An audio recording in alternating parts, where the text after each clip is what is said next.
রমাদানে যে একটি ভুলের কারণে আমাদের রোজারও ক্ষতি হয়, স্বাস্থ্যের ক্ষতি হয়। কি এমন একটি ভুল যেটার কারণে স্বাস্থ্যের ক্ষতি হয়, রোজারও ক্ষতি হয়? আমি মনে করি এটা সবার এটা বেশি বেশি আমার জানা উচিত। আমার মনে হয় এক নম্বর যে বিষয়টা হলো যে আমরা ইফতারির পূর্বে অতিরিক্ত খাবার, এই যে ভাজা পোড়া খেতেই হবে, এটা না খেলে হবে না। এইটা করতে গিয়ে কি হয় দেখেন, দুইটা প্রবলেম হয়, দুইটা সমস্যা হয়। এক নম্বর, এটা বানাতে গিয়ে আমাদের মা বোনদের ঘন্টা পর ঘন্টা মানে কিচিং কাটাতে হয়, মানে রান্না করে সময় ব্যয় করতে হয়।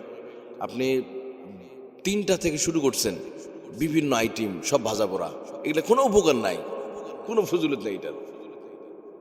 দ্বিতীয়ত হলো, এটা বানাতে গিয়ে আপনি সময় নষ্ট করলেন।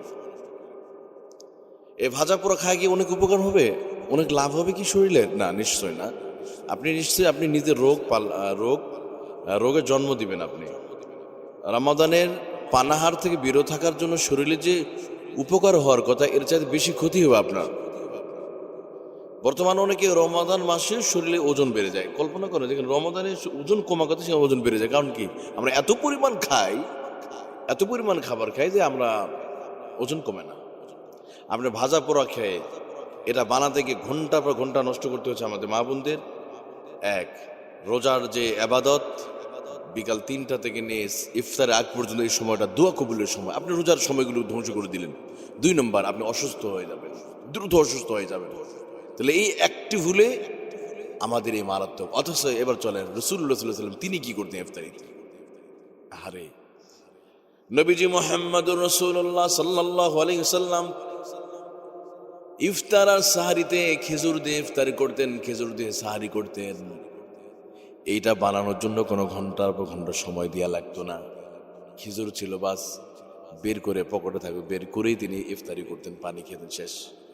আবার শেষ রাতে ইবাদত, তাহাজ্জুদের নামাজ, কিয়ামুল লাইল আদায় করার পরে সাহারির সময় শুধু একটা খেজুর খেয়ে পানি খেলেন, বা সাহারি হয়ে গেল। আবার এটা উপকারটা কি? সময় বেঁচে গেল। কারণ খেজুর বানাতে হয় না, আপনি পেঁয়াজু চপ, আলু চপ বানাতে হয়, কিন্তু খেজুর আপনাকে বানাতে হয় না।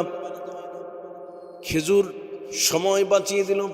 আবার খেজুরের মতো দামি খাবারটা মানুষ যদি খেয়ে নেয়, শরীরে এনার্জিটা বেড়ে যায়, শক্তিটা বেড়ে যায়।